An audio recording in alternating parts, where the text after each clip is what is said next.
Hi, everyone. Thank you for joining us today. My name is Katie Spoden. I'm an assistant director over at the Polsky Center. Today's Entrepreneurship Essentials workshop is going to be about managing your online customer engagement. And we are very pleased to have two speakers with us today. The first is Emily Washkovic, who is the Senior Field Marketing Manager and a small business expert over at Yelp. And then we also have Amwali Cassell, who is the co-founder and CEO of Digital Adventures, who will be sharing his experience with his company, a tech company that uses techniques to help children learn how to code. So in terms of Q&A, feel free to put your questions in the chat, and there will also be time at the end for questions as well. With that, Emily, I will hand it over to you. Great. Thanks so much for having me. I'm just going to kick off the first 10 or 15 minutes here with some advice and perspective from Yelp when it comes to managing your online reviews. I'm Emily. I've been with Yelp since 2014, and I always share my email during presentations. So I always tell people, don't ever feel afraid to send me a note, whether it's today, a week from now, a month from now. People email me from all over the country with random questions all the time. So you won't be a stranger in there. And if I don't have the answer, I'll certainly be able to connect you with someone at the company who does. I'm really excited to do a few-minute presentation here about reviews specifically because as long as I've been with Yelp, I've been educating about engagement with reviews and how to actually, get started in leveraging your reputation online to help your business. And in November of 2020, we were able to take a bunch of the stories of business owners and online reviewers that I know and bring them together in a show called Behind the Review. So I host that every week. It's about a 15 to 20-minute episode that features a conversation with a business owner and someone who reviewed their business, and we talk a little bit about the experience and the lessons behind what happened in that exchange. So if you're looking for great insights from other small business owners in all different industries, definitely check out that show. And a lot of what I share today is advice and learnings that we've received from those business owners who are manning their own reputation and juggling all the different platforms in addition to Yelp that they might have online reviews. I also wanted to point out Yelp's trust and safety site. This actually went live last week, and it's a really great resource if you need to better understand Yelp's review recommendation software, as well as how we handle content moderation and how we decide which reviews are going to be removed if that's something that you've requested before. So if you've been engaging with Yelp reviews for a long time and you'd like a better understanding of how we operate and what we actually do to moderate content on Yelp, definitely check that out. But when it comes to actionable things that you can do as a business owner to influence your online reputation, a lot of it has to do with mentality, the way you approach your reviews, how you choose to look at them, take advice from them, or engage with them. And on Yelp, you can do a whole slew of things from responding publicly to privately. You can also just message with consumers about their experiences as well. So all of that is free to do at biz.yelp.com or business.yelp.com. If you already have a Yelp page maybe, but you haven't started engaging, you can go there to begin as well. So no matter if you're adding yourself to Yelp, responding to a review for the first time, or just want to log into your account before you get your first review, you can do that all there. And when it comes to actual reviews and leveraging them, or in fact, using them, it's all about embracing that feedback and actually wanting to engage with reviews to glean insights or to move forward, whether they're positive or negative. And a lot of business owners tell me, Emily, I don't want to engage with those online review sites because everyone who writes online reviews is being negative. They go to those platforms to share disgruntled opinions. And I always have to stop that conversation dead in its tracks and say, on Yelp, nearly 80% of our reviews are positive, and we have more 5-star reviews than 1, 2, and 3-star reviews combined. So while those negative reviews are a tough pill to swallow, especially when it's your baby, your business, and I completely get it. My partner is a business owner. My dad owns his own business. We talk about this all the time, but a fear of the negative to hold us away from all of the potential positive things is just a big miss. And so that's why we want to take this mentality of listening, finding out all of the things and all of the places that people are talking about us online, then getting a plan in place for how we're going to join the conversation. So having strategies and thoughts on how to do this before it happens will give you that confidence. And we also want to identify that consumers who look at online reviews, they're human too, right? And so doing a public response, for example, is a great way to stand out and really reflect who you are as a business and reflect your customer service practices to potential and future clients. Let's get into the actual nitty-gritty of the types of reviews and how you might want to respond to them. And keep in mind, all of these strategies that I'm sharing are not just to help us with that individual reviewer, whether they left a positive or negative review, but again, these online response strategies are to reflect our greater customer service practices as a business, as a brand. So when it comes to those positive reviews, in my opinion, there's two ways to break them down. Maybe if you can re-emphasize or reiterate some of the great things that they mentioned, if there's a service you provide or a special that you're offering that they brought up in their review, using a public comment is a great way to shine light on those things. It's also a fun fact that your public comments on Yelp will help you appear in search results. So any of the keywords or phrases you can use to respond to that review can help you be found for certain things that you provide. If we're in the nothing to add column, let's say, for example, you deal with high volume of reviews, or you just don't have the manpower to write a customized sentence or two to each of your reviewers, use that direct message or that auto thank you button to at least create a connection with the client that isn't displayed or reflected as canned copy and paste responses on the front of your account. So that's a great way to use that direct message button. And then amplify the positivity, whether it's taking Yelp reviews, Google reviews, TripAdvisor reviews. Maybe in your industry, you have a certain platform like Home Advisor or any of these customized sites. Taking those positive things people are saying about you and sharing them on your social media or sharing them on your website is a great way to naturally engage your customer base and let them know that you pay attention to your online reputation. All right, let's break down critical real quick before I pass the mic. When it comes to critical reviews, I want you to think about them in a few different buckets, okay? The first is legitimate reviews. I think we can all identify moments where we've made mistakes in our business or in our job, and times when businesses have dropped the ball with us as well. I actually went to a dental cleaning appointment a few months ago, and they had me double booked with my hygienist. I happen to love my dentist. It was no big deal. I read for a while in the lobby and they fit me in. But to be honest, it was a little bit of an inconvenience. And if I didn't have a clear day, I probably would have been frustrated. I'm not the kind of person who would have taken to a review site to share that, but some people are. And these are opportunities to identify when mistakes are made, as well as address how quickly you can respond to them. So don't be afraid to shy away from a negative review that has some legitimacy to it. There have been tons of studies that show that 5-star pages don't actually perform sometimes as well as 4, 3.5, 4.5-star pages, because sometimes critical reviews build buying confidence, but particularly when they have a public comment on them, it really shows consumers who you are as a brand. Inaccuracies can happen in positive or negative reviews. Maybe they say your happy hour hours wrong, or they describe a service that you provide and they don't have all the facts right.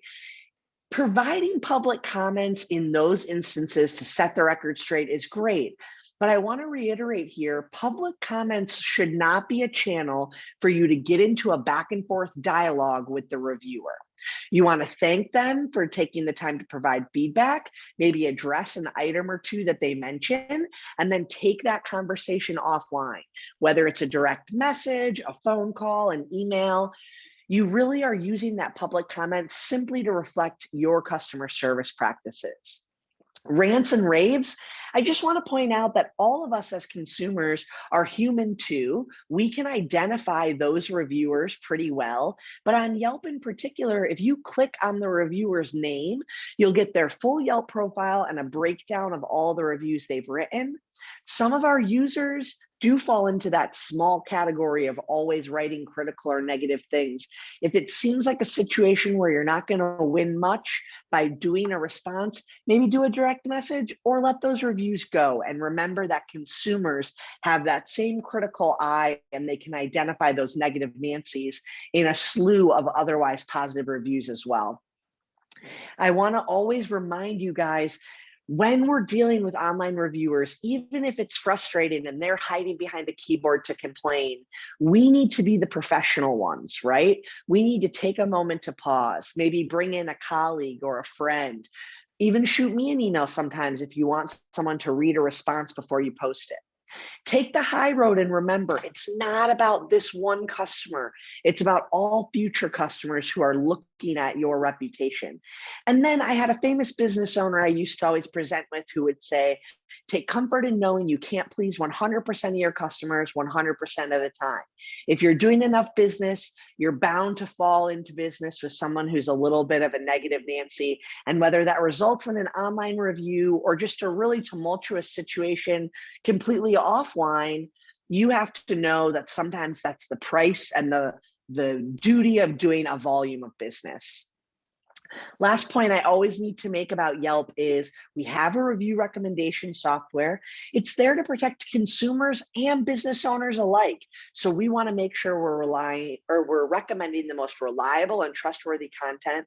But the algorithm also works against reviews that have been solicited or asked for. So make sure that you're not doing that. It's against federal trade regulations for you to pay people for reviews if they're not going to disclose that. So just steer clear of that altogether. It's a real hassle if you get into some trouble with that as a small business. And on Yelp in particular, you don't even want to ask for reviews from the perspective of pointing everyone to Yelp to leave feedback if they've been working with you for years. You just want to let it come naturally, whether that's through links to your online platforms on your website or in your email signature. Keep it organic and let people know you pay attention to your reputation, but don't ask specifically for a Yelp review. You guys can refer back to these slides later with a couple of do's and don'ts if you have questions there, as well as a little checklist for how to get involved and engaged with your presence beyond just responding to those reviews. We have tons of resources on our blog, things that are related to Yelp, as well as other things that business owners have come to us about in this past year. So certainly check that out if you have questions. And don't forget about that podcast. If you'd love to hear from different business owners about how they've handled some of the toughest reviews they've ever gotten, I think this show is great at showing you how you can really take advantage of negative things and even turn some of those positive reviews into bigger and better promotions for your brand. I'm going to stop sharing my screen and hand the mic over. Thank you for those quick tips and resources, Emily. Really actionable items there. Just a quick question, if you could comment before we get to Amawali. Can you talk a bit more about the changes that Yelp made last week that were announced in the news, and more broadly, how has online engagement changed during the pandemic? Yeah, that's such a good question.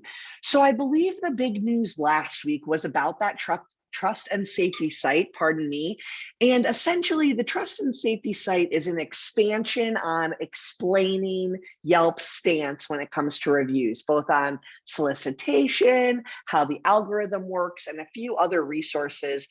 These are all the types of things that we had maybe videos for or blog posts, but the information was kind of spread in a lot of places, and we condensed it all in one place, that trust and safety site. And I can send it to you guys for the follow-up resources as well if you want to include that link. The other big updates to Yelp that have been made in the pandemic and that relate to online engagement are the fact that Yelp released COVID measures as well as health and safety measures. So both free options to further communicate what your business is doing as it relates to COVID. So you can indicate if masks are required, social distancing enforced, et cetera. Those are really great things to fill out. And then also figure out how to spread those same safety messages on other platforms, like maybe on Instagram. How can you show your customers and your staff wearing masks and being distant? As it relates to how engagement has happened during COVID, you'd probably be interested to know that while we did see big drop offs and dips when certain areas had to close and shelter in place, we also saw pretty quickly that those quantities of searches came right back up to regular level, but with indicators on those searches. So, for example, in the early days, people looking for carry out that had contactless payment or had curbside options, things that we didn't even really know what the terms were for, but now are everyday language to us. And so, if you're taking any of those steps or precautions, really using the free tools on Yelp to communicate that will help you rise to the top of those natural results when people are searching for goods or services that you provide. So, really take advantage of logging in, filling out that health and safety information, and it'll help you get prioritized on our site when people are looking for the goods or services you provide. Great, thank you, Emily. Now we're going to hand it over to Amawali to talk about his experience with his business, Digital Adventures. Hi, everyone. Like I said, like Katie said, my name is Omawale Cassell. I run Digital Adventures. We teach kids how to build with technology. So what I want to talk about today is how do you utilize the online space to essentially drive people towards your business in a unique way. And one of the ways that we found that's worked really well is hacking our own PR. And what that really means is, like, you have a website that you own. There's review sites, and we certainly do use review sites. We're the number one rated business of our type across all the review sites. Like, we've had over 200 5-star reviews. We've never had anything outside of a 5-star review, and we've been in business for 5 or more years. And so people tend to have a good experience with us. But the thing that I want to get to is that typically when people will come into our business or when they'll have a conversation with us, they'll often talk about, I saw an article on you, or I read about you somewhere. And these are even articles that have been, several years ago. And so I think that it's, sort of like unique to sort of think about other ways that you can drive people towards your website. And the reason why I want to, center in on that is because I think it's important that you drive people to the spaces that you own and spaces that you can control the content and you can control the narrative, while having, sort of like the South side reinforce that. So here's just a small illustration of, some of the articles that we've had written on us over the past couple years. We've been in, Inc. magazine, we've been in Entrepreneur, we've been in local things, we've been in Chicago Parent, like we've been in all sorts of different sites. And so I think that, like, we've sort of like found a way to pitch ourselves in a way that allows people to tell our story in a way that allows us to influence it and allows people to have, sort of like a memorialization where they can go back to these things over and over again. And so when you think about the technical structure of your website, you're trying to get many different backlinks and many different things that are pointing at your business. And, one of the best ways is, having people write things about you. And so what's the challenge? Small business owner, you don't have a lot of money, right? Like, we're just trying to make it, especially during the times of COVID. You want to essentially do the stuff that you should be doing, but you don't have $3,000 to $5,000 a month to put someone on retainer. And so what you have to do is that you have to think about business as a problem-solving exercise. And how do you get yourself in front of people? How do you use the same creativity and ingenuity that you've always used for starting your business or for managing your business to get in front of people? So I've got a couple tips in here that hopefully will be helpful. The first is that you can sort of set yourself up to figure out people who are going to be most receptive to your story, right? So, like, you can do Google searches that talk about, your keywords. So, like, for us, it would be coding for kids and news, or it'd be digital technology for kids, or it'd be Scratch for kids, or Roblox for kids, Minecraft for kids, robotics for kids. Like, there's all sorts of things that you can utilize to hone in on what people have already written about. And you also want to set up Google alerts for these keywords so that you'll know when there's an article written, so that you can maybe reach out and start to build a relationship with that blogger or that reporter or whoever it might be, because the more you can learn about what content is most interesting in the space, the better you're going to be able to pitch your business going forward.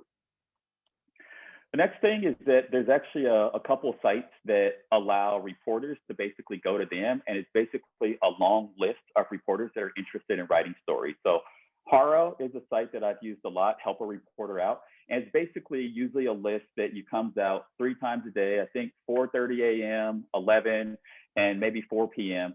that basically says these are reporters that are ready to write a story right now. And if you have something that's relevant to them, you can pitch them and say, hey, I know that you're about to write a story on, technology classes for kids.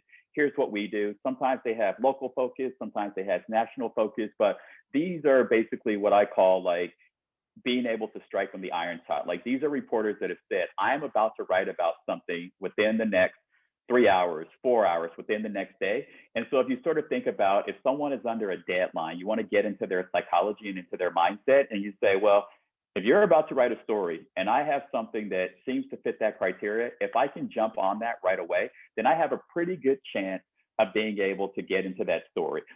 Sometimes you'll get backlinks, sometimes you won't, but like the real thing is that like the more people sort of like write about you, the more people sort of talk about you, you start to get into the narrative around your business, and that ends up becoming super, super helpful. The next thing that I'll say is that keep an eye on your competitors, right? Everyone has competitors unless you have somehow stumbled into a business that no one else wants to start. And the way that you need to do is, if you think about, once again, the structure of the internet and the structure of technology, you can go onto sites and they will basically send spiders out to different websites, and it'll crawl those websites and it'll allow you to see what backlinks your competitors already have. The reason why this is helpful is because if you can understand what links your competitors already have, once again, you can reach out to those bloggers, you can reach out to those podcasters, you can reach out to the reporters and say, hey, I noticed that you just wrote about X. Maybe you could write something about Y, or maybe you sort of like put them into a database tracker and you say, I'm not going to reach out right now. Maybe I'll reach out in 3 months, but you already start to get yourself attuned to the type of things that are being written about your competitors. The next thing is that when you think about a startup or you think about a small business, there's a life cycle of interest, right? When you're just getting started, you're the new kid on the block, you're different, you're exciting, people will talk about you, and you don't have to have many results to show for it. As you start to get later in your trajectory, they want to hear about your greatness from others, like reporters or podcasters or bloggers. They're going to want to hear people start to tell you about them. And so you need to sort of like be strategic about seeding stories within the ecosystem that are going to be helpful. Finally, as you start to get super successful, we've seen this, with Uber and, Coinbase and all these sort of like major sort of like Silicon Valley or technology companies, people are going to find ways to poke holes in you, right? They're going to start to want to, knock you off that pedestal a little bit. And so the reason why I talk about the different cycles of a startup is because depending on which cycle you're in, you have to make sure that you're presenting your business as such, right? So like if you're just getting started and you try to present yourself as a business that's already arrived, the reporter or the person that you're looking to write about you, they already have an understanding of the industry. They already have an understanding of the marketplace, and they're going to assume that you don't know what you're talking about. And so you become a less credible source. And so I would say that you always need to sort of recognize what position that you're playing as a small business or as your startup so that you can pitch yourself most appropriately. The next thing that I'll say is that you got to get really good at pitching yourself via email, right? Like, very few people, if you call them on the phone, are they going to pick up, right? So when you think about an email, think about the emails that you want to open, right? Think about the email that you would want to hear from a small business owner that writes about your space. Why are you going to give someone a reason to want to write about what you're doing? What's the hook, right? And then you have to actually get them to click, right? So what is your subject line? Is it something that's compelling? Is it something that's going to attract interest? Because if you can't pitch yourself in a couple lines or through a subject line, it's going to be very difficult for you to sort of gain traction because everybody else is going to be doing it. And it's not that they don't listen to pitches, it's just that they get so many. So what's going to separate, what's going to distinguish you when you're trying to get traction or get something written about you? The next thing I'll say is you have to be persistent, but also respectful, right? These are human beings.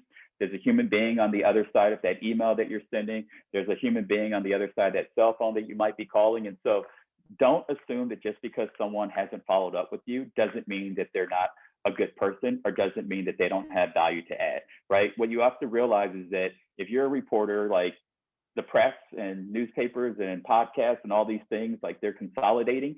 And so it just might be that they don't have the bandwidth right now, or they've already written too many stories about businesses like yours within, call it a 3 to 6 month period.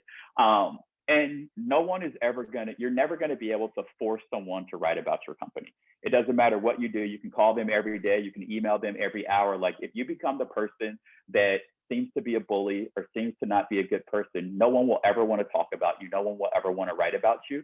And just like any other industry, like reporters, they talk, bloggers, they talk to each other. Almost everyone talks to each other, right? So like if you become the person whose company is known for being the one that bullies or is super annoying, you're not going to get coverage anyway. So just always keep in mind that like there's a person on the other side of that email, and try to appeal to like the humanness, appeal to the story, appeal to, sort of like where you're at in your process and why it's, relevant for someone to want to write about you. The next thing I'll talk about is that don't just think about traditional, right? So like we're an ed tech startup. And so we teach kids how to code, we do robotics, we do 3D modeling, we do game design, we do all these sorts of things. But some of the best places that we've ever been written about is on travel sites. And what that has helped is that if someone is coming into Chicago and they're looking for the 26 best things to do with kids, or, they're looking for all these sorts of things as they're visiting Chicago, we've gotten people that visit us from China, from Japan, from Europe. They come all over, and that's like, how'd you hear about us? Oh, I was looking for stuff to do with kids in Chicago and I saw your name on the site. And so think about where your business exists, and the places that everyone's going to go, those are going to be saturated. But if you can find another angle, you have a very high likelihood of getting traction, because it's like, that travel site, they might only write that 26 things once a year or once every 5 years. And so that link is going to be more persistent and it's going to be more durable. The next thing I'll say is that when you're reaching out, make sure that you're spelling stuff right. You can look up people's names. Don't be in such a hurry to get a communication out that you get someone's name wrong, that you have typos, that you have mistakes. You want to make sure that someone who is going to essentially be co-signing your business and co-signing their reputation by writing about you, that you're going to be a good interviewer, you're going to be a good storyteller, you're going to be able to give them the information that they need in order to create a narrative around your business. So take your time, like there's certainly utility to getting 100 or 500 notes out a day, but if all of them are misspelled, your hit rate is going to be very low. The next thing I'll say is that don't ignore your college and university, right? Entrepreneurship, small business, like it's such a hot topic right now. Everybody is thinking about startups or starting their own businesses. And so, we've had different educational institutions that my partner and I have gone to that have been willing to write about us. And a side benefit is that .edu domains are some of the most valuable things that you can be written about on, because there's more trust that Google will associate with that, and Bing will associate with the .edu domain. And so if you have gone to a college or university, you might want to pitch the person there. They're going to be hungry for stories that sort of validate how their educational institution has impacted your entrepreneurial journey. The other thing that I'll say is that there's a lot of emerging trends, as business owners, like I think that you have to read a lot to be updated. Clearly podcasts are something that's super interesting, but you have to also realize that everyone is hungry for content, right? We've shifted from, sort of like transactional to, I'd say, more community-based. And so the more that you're able to think about those trends and think about that, if podcasts are blowing up or if Clubhouse chats are blowing up, everyone needs content to sort of like fill that space.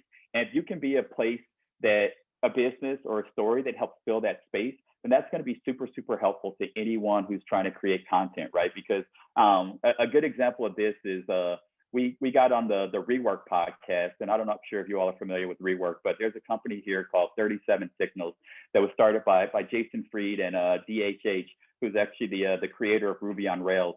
And we would have never thought in a million years that we would be on a podcast that was by the person whose language our website was written in, right? So it's kind of like a dream come true that we, DHH started Ruby on Rails and our site is written in Ruby on Rails, and we got on their podcast, but it was because they were talking about, how are businesses adjusting to the pandemic? What changes have we made due to COVID?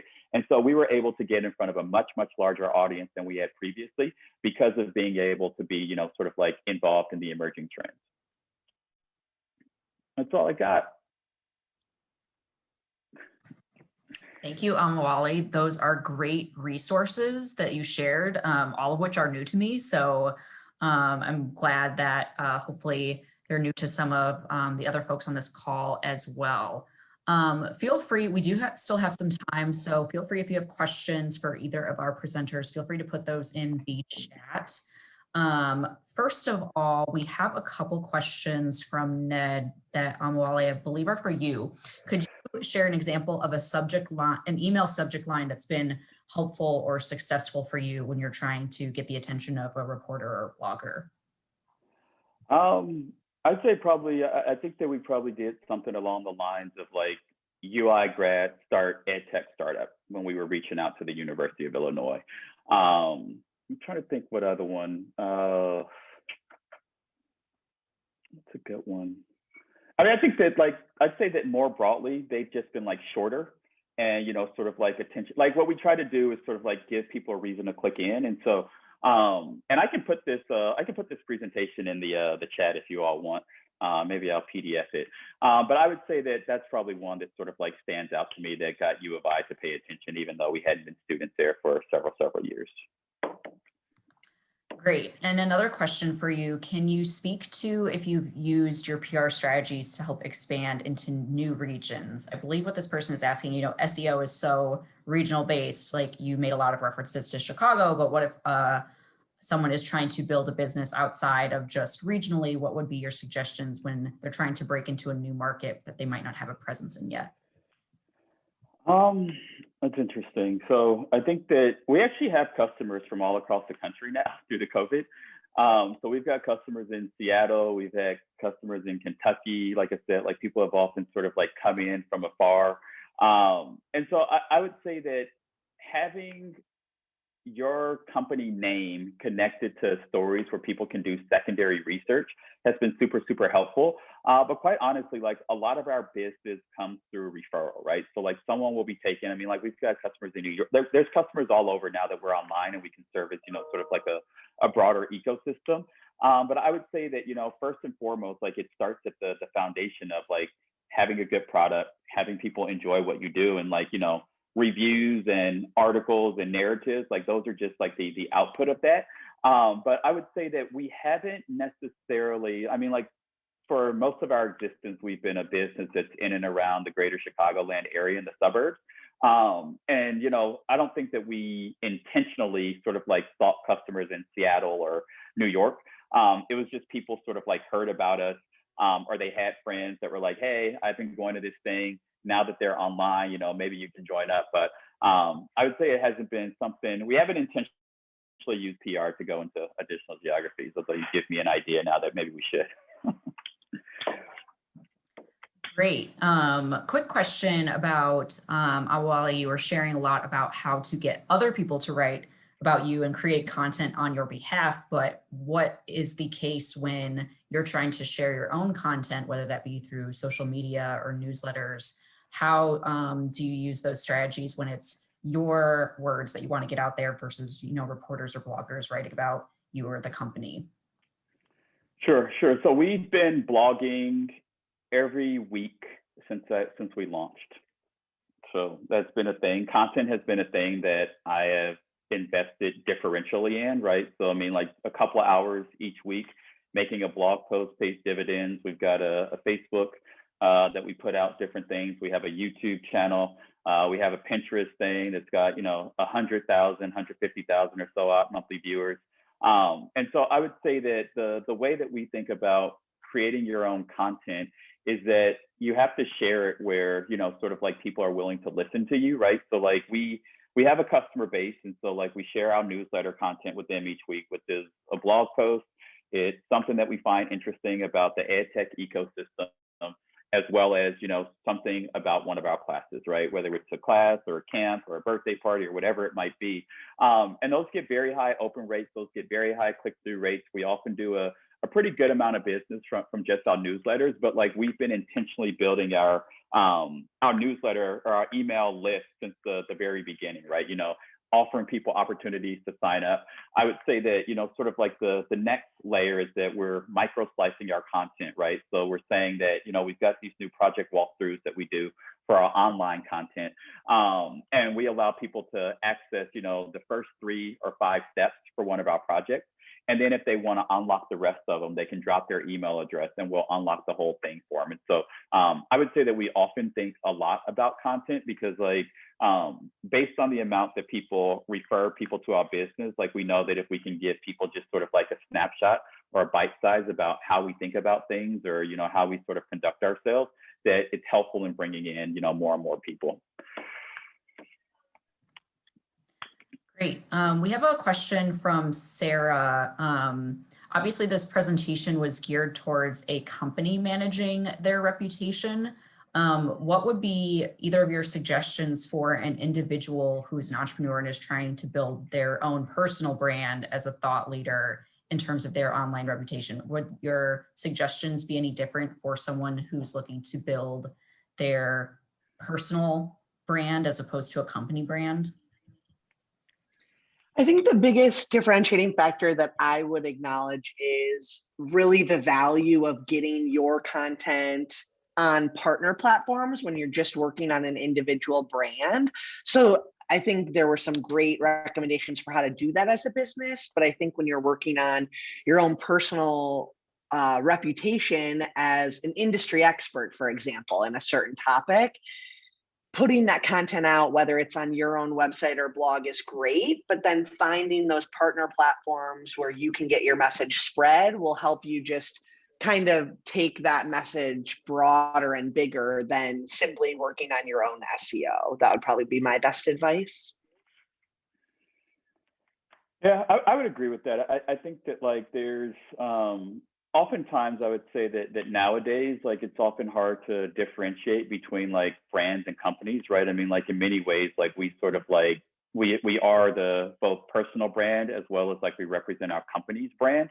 And so I think that typically I think that people who tend to do well, they sort of have a personality that the market values. And I think that there's no better time to start building a brand. I'll give you an example. There's a guy that I know. He used to run social media for Dell, and then he started to. His name is Kevin Curry.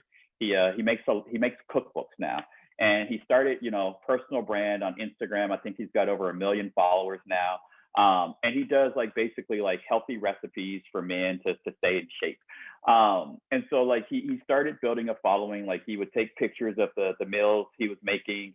And then he got a book deal, and then he does commercials for one of the one of the extended stay type of businesses. And so this was just one person 7-8 years ago that was hey, I'm going to start building my brand. I think that there are so many tools out there right now, whether it be Instagram or Kevin Curry is his name, Instagram or Clubhouse or Facebook or Twitter or TikTok, that you can start building followings right now. And I would say that's also especially if you're doing this, sort of while doing something else, it's a great way to see the receptiveness of the market to what you're trying to do, right? So if you can build up, sort of a group of followers, or if you can build a group of people that are interacting and engaging with your content, that's often the first indicator that there might be something to what you're doing.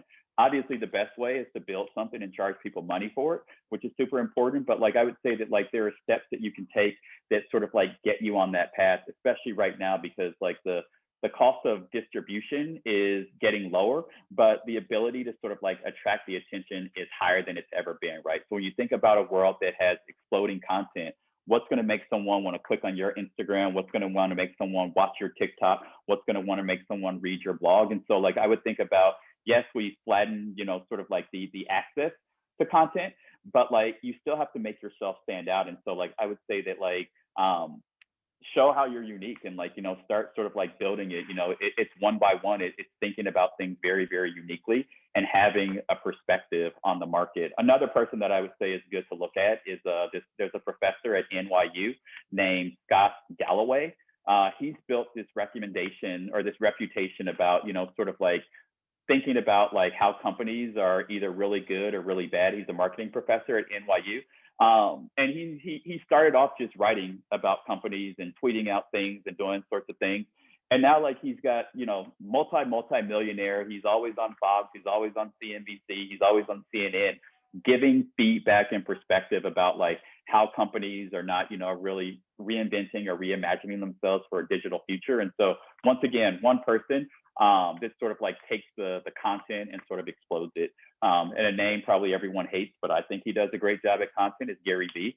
He started off making, sort of like wine videos in his basement or in his parents' basement. And Garyvee is probably one of the greatest content producers. Like he produces hundreds of pieces of content a day. Not saying you got to be that excessive, but there are many, many examples out there of people who have been able to take a personal brand and extend it out to become a company. Wally, this is kind of related to what you were talking about towards the end there, but do you use other people to help draft or make content for you? Or would that impact the voice of either yourself or the company? So we try to keep all of our content creation in-house. And the reason for that is that we think we have a unique perspective on how we teach kids how to build with technology. And so like we have a reputation in the market as like we're the serious place that you go if you want your kid to learn how to build with tech. And so like we have a progression and we have a certain way of going through, and we don't just allow people to sort of like jump levels. Like we're very sort of like prescriptive on the process and making sure that people build foundational skills and algorithms and variables and conditional statements and loops and all these sorts of things. And so we have found, and we have tried, like we've tried to reach out to different content providers, and we've tried to have conversations to see if people can produce content that's similar. And what we found is that like through how we deliver content and how we deliver instruction, we haven't found a good partner yet. Like, I mean, I would love to be able to sort of have someone come in that we could work with. But I would say that the bigger thing now that we have done, which I think has been more helpful, is that we're essentially like leveraging the content of our students, right? So like we've got students that make projects, on a daily basis, and then we can feature them on our website. We're working on a leaderboard where people can vote on different projects and say how they're enjoying it and things like that. With the idea being that like, if you have to create your own content over and over again, like that becomes quite a grind. But like if you can start to have user generated content and build that within the umbrella of how you're thinking about, content, I think that, that's sort of like the right mix for us is like we create some content on our own, demonstrating thought leadership.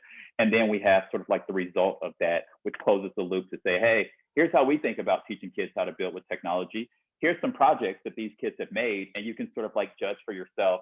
And then you can go and look at our reviews. You can go and look at the articles, and it's sort of like it becomes a virtuous circle that says, oh, they seem to know what they're doing when it comes to teaching kids how to build with technology.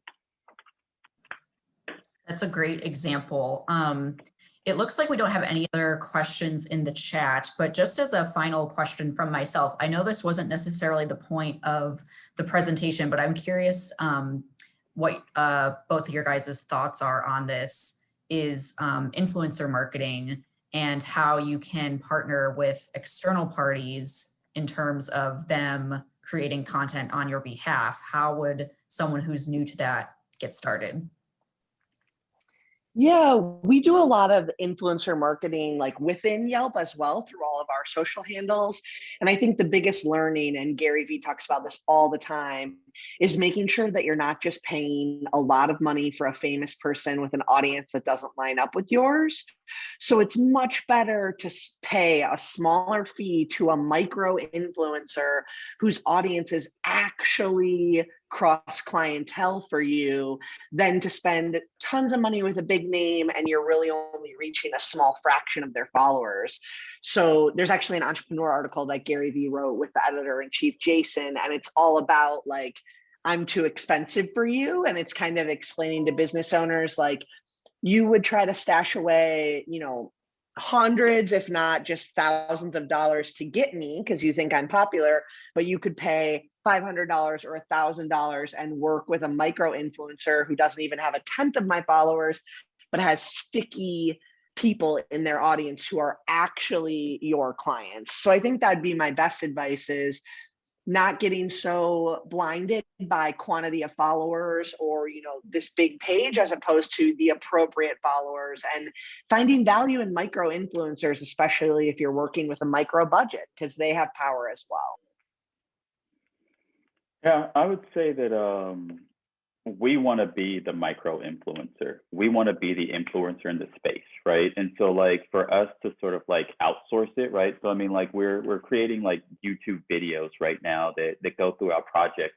And it's funny because, you know, we're getting comments and we're getting traction. Like we're not doing any sort of like paid campaigns associated with it because we're trying to build organically to sort of just see how people engage. And like, you know, one of the best comments that someone came in is you know, one of my partners, Jim, the commenter said, "Oh, this is the Bob Ross of coding." Right. And so it's like, you know, that's what we're trying to become, is that like we want people to come in and say, oh, you know, like there's a unique perspective here. And so for us to, you know, the thing about getting onto, you know, sort of like the payment train, which I think is what Emily is saying, is that once you start to get down that path, that becomes very, very expensive. Whereas like there's nothing that says that we can't become that influencer that we would potentially pay. They might, the person that we're looking to pay, they might have just started a couple months or maybe even a year before us, but like the very nature of them being a micro influencer suggests that there's probably things that we can learn. And so like I would say that we're much more along the lines of like, if we see someone we're like, we're going to pay attention to them and we're going to say, hold on, what's that person doing? You know, how are they getting engagement? Are they getting people to take action? Are they getting clicks? Like, are people referencing them? And then how do we sort of like integrate that into what we do, right? And so like we're getting like these sort of like little tricks, right? I mean, like even on our Pinterest account, right? I mean, like 6 months ago, we had less than 5,000 monthly viewers, and now we're up over 150,000. Not a single, we have never paid a single dime to Pinterest, but like we go out and look at the different STEM content. We go and look at the different people who are creating content around that and say, hey, what are they doing? Like, what do their pins look like?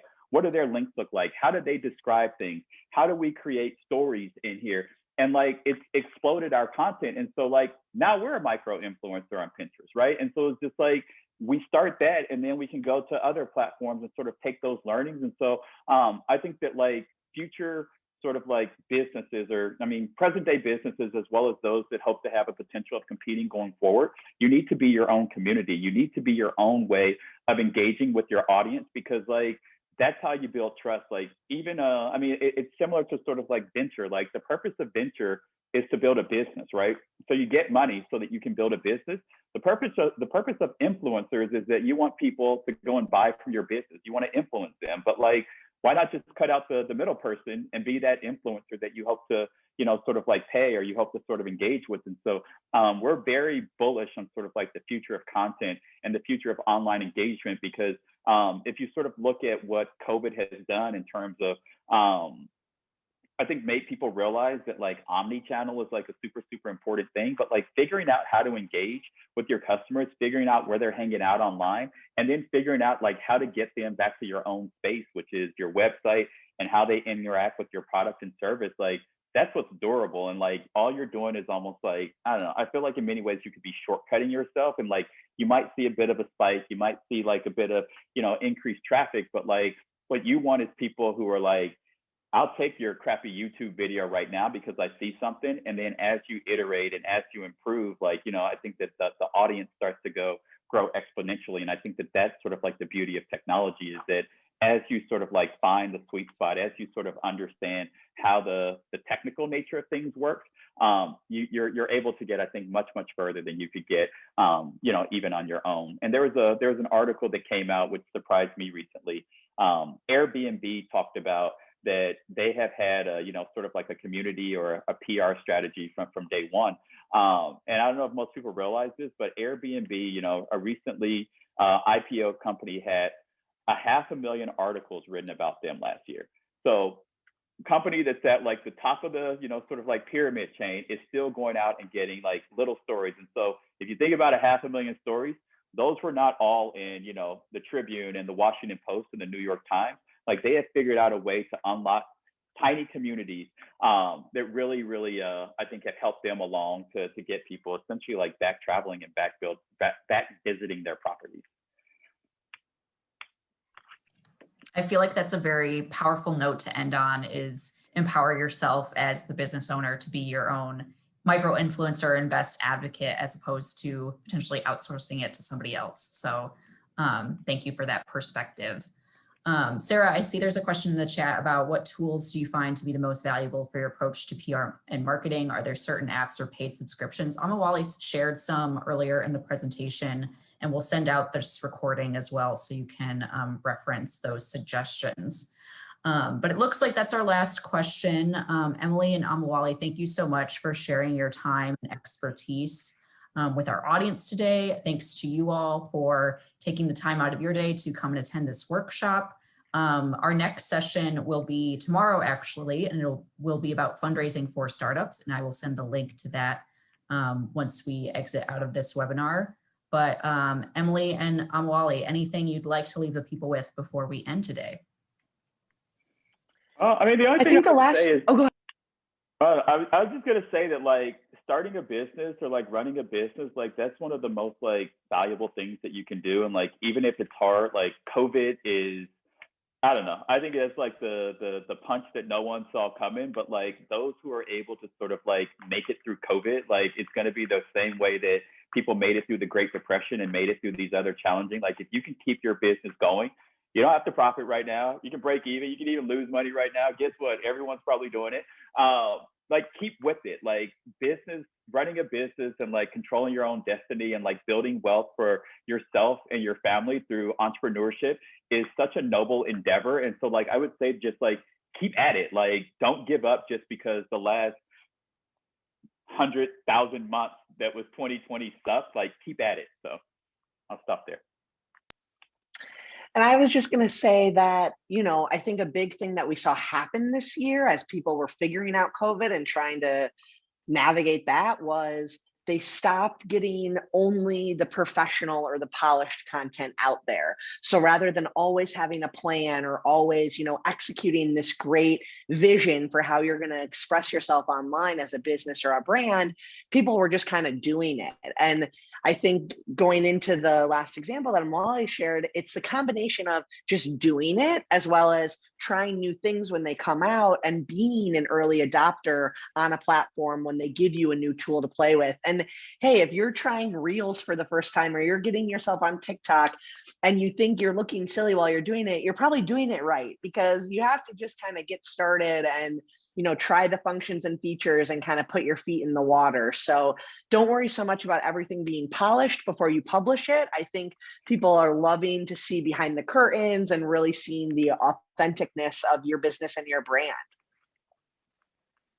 And just similar to what Emily is saying, there's a great article, I can't remember if it's in The Atlantic or The Economist, it talks about the same idea. It's called 75-cent dollar store, and it talks about how when a new technology platform sort of emerges, the best time is to get on immediately. So like, because right now they haven't figured out how to properly monetize it. So essentially you're getting $1's worth for 75 cents. And if anyone's been paying attention, you should be using Clubhouse right now. I was just going to say the same thing. Well, we are at time. Thank you both again for being with us today. And thanks to you all for participating and asking great questions. And we will see you at another workshop soon. Have a good day, everyone. Thank you all.